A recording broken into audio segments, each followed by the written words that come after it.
The Zacks rank, value, momentum, growth, and income all factor into Zacks rank buys. An oil producer and actually an oil refiner and a meat producer is what I meant to say.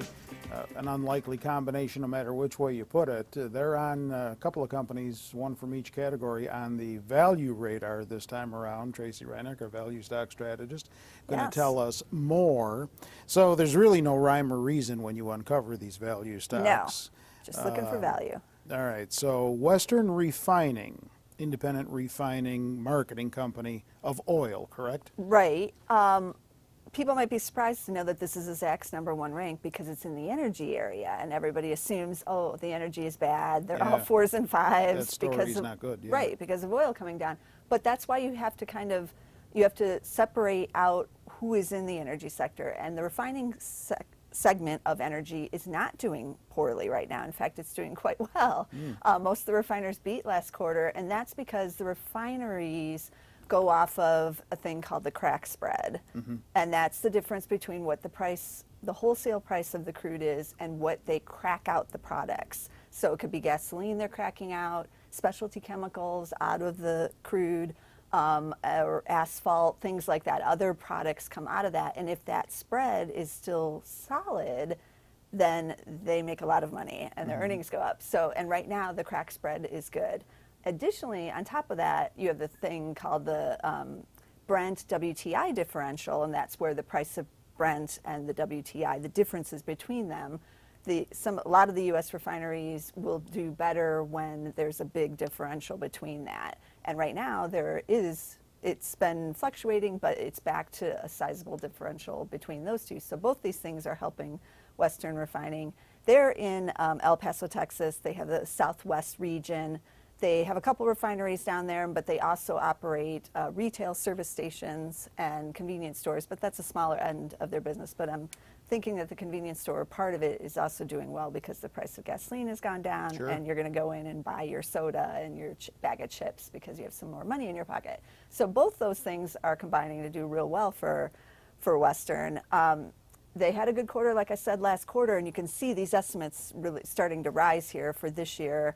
And that's where they get the Zacks #1 rank off of. They're a little bit below what their earnings were for all of last year, but given what's going on in the energy market in general, you still got to like to see the rising earnings estimates here. Chart's been kind of all over the place, but since it became obvious that the crack spread was going to be on their side, the shares have really spiked up. They're still only trading about 11.5 times. The refinery group in general tends to trade for like a cheaper valuation than the overall market in general. So it's a little pricier than it was, say, if you had gotten into the bottom of this chart. But I still like the refining group here. Looks like it's kind of consolidating a bit at these levels.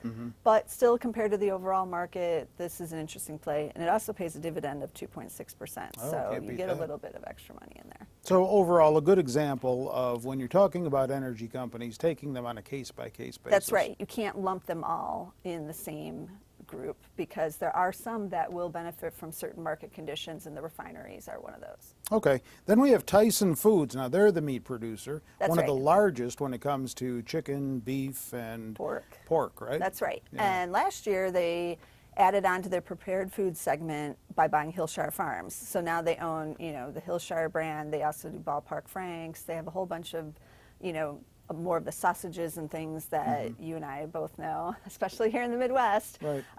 And this segment was kind of key for their business model because there's big fluctuations and there's cycles. Like right now, we're in the middle of a chicken cycle.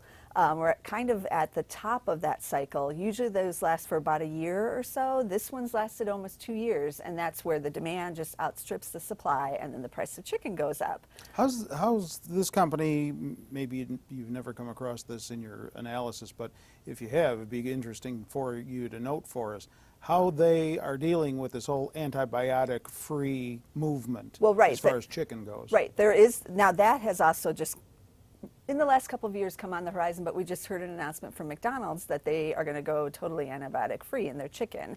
And Tyson's is a big supplier of McDonald's, and McDonald's has weight, so what they say kind of goes. You're not really going to say, no, we're not going to do that because they're such a big customer. They only gave them 2 years to comply. Some of the other big chains like Chick-fil-A also started doing this a couple of years ago. They gave the suppliers 5 years to comply. Purdue Farms actually started to go to no antibiotics over 10 years ago, and it's taking them this long to finally get it out of the system. Wow.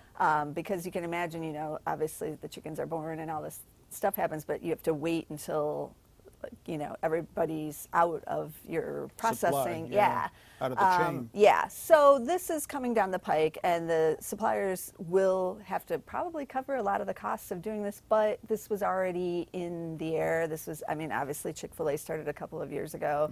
You see everything with Chipotle, that one of their main competitors in the restaurant industry for McDonald's.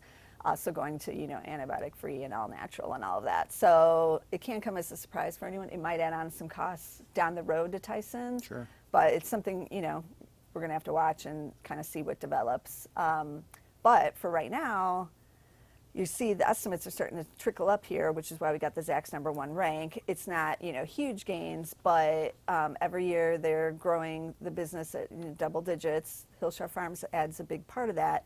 This last quarter was a little bit disappointing to investors because it was the first big one where we could see what Hillshire Farms was doing with the company, and Hillshire Farms wasn't that good. But they're still integrating it. They're still dealing with the costs cutting and things like that with Hillshire. So further down the road, Hillshire should even out the ups and downs of these other cycles I was talking about, the chicken cycle, the pork cycle, the beef. They all have their ups and downs. Right now we're in the up for the chicken. Tyson's is, you know, seeing great margins with that. But when it goes down, that's when they're hoping the Hillshire Farms, that business smooths out their earnings. So you're not going to have these huge differentials in earnings when you go through these cycles in their other part of the business. That's what kind of separates Tyson's from some of the other, you know, chicken and beef producers. You can see the chart, it had a good year in 2014 until it kind of hit these peaks around the Hillshire acquisition, and then it's just been kind of treading water. I don't see this as a bad thing. It's trading under 12 times, so it still has a good value, you know, proposition here. But it's going to need some kind of spark, Hillshire to finally start producing what everybody thinks for these shares to go higher. But if you're looking for something in the food area with these nice business segments, Tyson is kind of the king of this area now. So. Okay. Do you own either one? I do not, but the value investor does own Tyson's. All right. Well, thanks for that. In the meantime, we have other stock picks and stock picking strategies available for your review on Zacks.com. If you're not there already, get on over. Link to them right off the homepage. With Tracey, I'm Terry Ruffalo.